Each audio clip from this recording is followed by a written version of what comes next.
Assalamualaikum warahmatullahi wabarakatuh. Halo semuanya, perkenalkan saya Rahmadani Alisa Putri dari program studi Tadris Bahasa Indonesia UIN Sumatera Utara dengan NIM 0314241009. Nah, di sini saya akan membuat video pembelajaran untuk memenuhi tugas mata kuliah Bahasa Indonesia dengan dosen pengampu Ibu Rina Devianti SSMPD.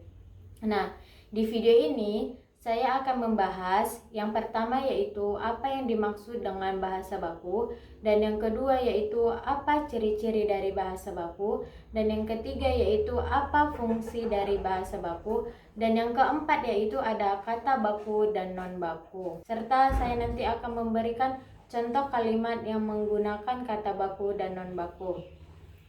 Langsung saja, di sini saya akan membahas yang pertama yaitu apa yang dimaksud dengan bahasa baku. Bahasa baku adalah bahasa yang digunakan dengan baik dan benar sesuai kaidah Kamus Besar Bahasa Indonesia. Sedangkan menurut Melono tahun 1989 di halaman 43, yang dimaksud dengan bahasa baku adalah suatu ragam bahasa yang berkekuatan sanksi sosial dan yang diterima oleh masyarakat bahasa sebagai acuan dan model. Bahasa Indonesia telah memiliki bahasa baku. Ragam bahasa disusun dengan tujuan agar bahasa dapat berkembang secara teratur, terarah, dan terencana. Nah, bahasa baku dipergunakan dalam 4 hal. Yang pertama yaitu komunikasi resmi seperti surat menyurat resmi, peraturan pemerintah, pengumuman resmi, penamaan lembaga-lembaga pemerintahan, perundang-undangan, dan berita-berita yang ada di dalam televisi dan radio. Dan yang kedua yaitu wacana teknis. Nah, wacana teknis ini seperti usulan proyek, laporan kegiatan, karya ilmiah, dan lamaran pekerjaan. Dan yang ketiga yaitu ada pembicaraan di depan umum seperti khutbah, pidato, ceramah, diskusi, rapat, dan mengajar. Dan yang keempat yaitu adalah berbicara dengan orang yang dihormati seperti guru, orang tua, dosen, atasan, pejabat pemerintah, dan orang yang belum kita kenali. Nah, itu adalah pengertian dari bahasa baku dan penggunaan bahasa baku. Selanjutnya yaitu saya akan menjelaskan yang kedua yaitu ada ciri-ciri dari bahasa baku.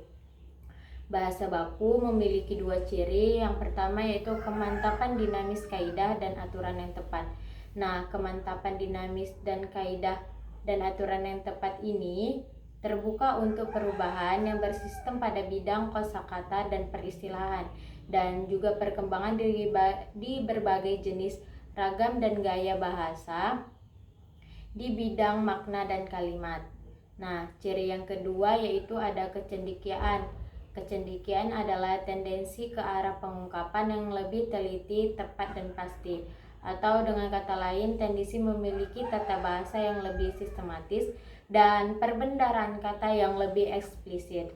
Selain itu, kecendikiaan memiliki arti lain seperti mampu mengungkapkan proses pemikiran yang rumit pada bidang ilmu, teknologi, dan antar hubungan manusia tanpa menghilangkan kodrat dan pikirannya. Nah, itu adalah ciri-ciri dari bahasa baku. Selanjutnya yaitu ada fungsi dari bahasa baku. Nah, bahasa baku ini memiliki 4 fungsi. Yang pertama yaitu alat pemersatu. Nah, bahasa baku dapat mengatasi batas-batas kedaerahan. Selain itu, bahasa baku dapat memikat suku yang jumlahnya sangat banyak di Indonesia. Dengan adanya bahasa baku ini dapat meningkatkan kesadaran bangsa Indonesia sebagai kesatuan nasional. Nah, yang kedua yaitu ada penanda kepribadian. Nah, bahasa baku menjadi ciri identitas bangsa di tengah pergaulan bangsa-bangsa asing. Nah, jadi sikap kita adalah menerima semua unsur-unsur asing dan daerah kalau hal itu dapat memperkaya bahasa Indonesia dan menolaknya jika bahasa Indonesia tidak memerlukannya. Nah, yang ketiga yaitu penambah wibawa. Nah, bahasa baku dapat menambah wibawa seseorang. Artinya, orang yang mahir berbahasa baku akan memperoleh wibawa di mata orang lain dan pada gilirannya akan meningkatkan gengsi bahasa itu.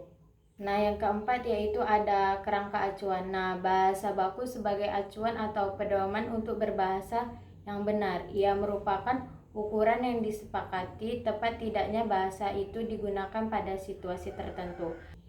Nah, yang keempat yaitu ada kata baku dan non baku. Nah, kata baku ini adalah kata yang benar sesuai kaidah bahasa dan kata non baku adalah kata yang tidak benar yang tidak sesuai dengan kaidah bahasa.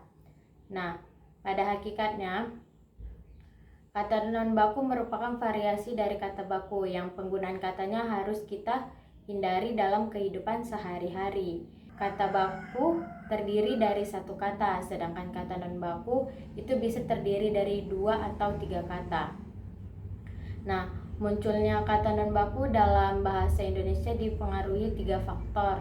Yang pertama yaitu ada orang sering menulis lafal yang digunakannya, sedangkan lafal yang digunakannya itu adalah salah. Yang kedua yaitu adalah orang malas mencari tahu mana kata baku sehingga dalam menulis tidak berdasarkan tepat tidaknya kata itu melainkan berdasarkan bentuk mana yang dia sukai.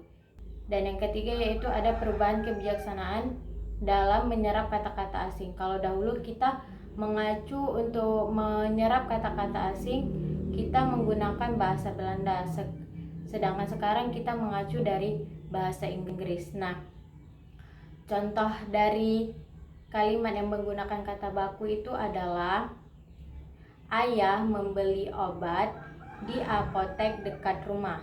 Sedangkan kalimat yang menggunakan kata non baku adalah ayah membeli obat di apotek terdekat. Nah, contoh yang kedua yaitu ada Mina lahir di bulan Februari. Nah, Februari itu adalah kata non baku. Kata bakunya itu adalah Februari. Nah, jadi kalimat yang benar itu adalah Nina lahir di bulan Februari. Cukup sekian pembahasan dari saya, semoga bermanfaat. Assalamualaikum warahmatullahi wabarakatuh. Dah.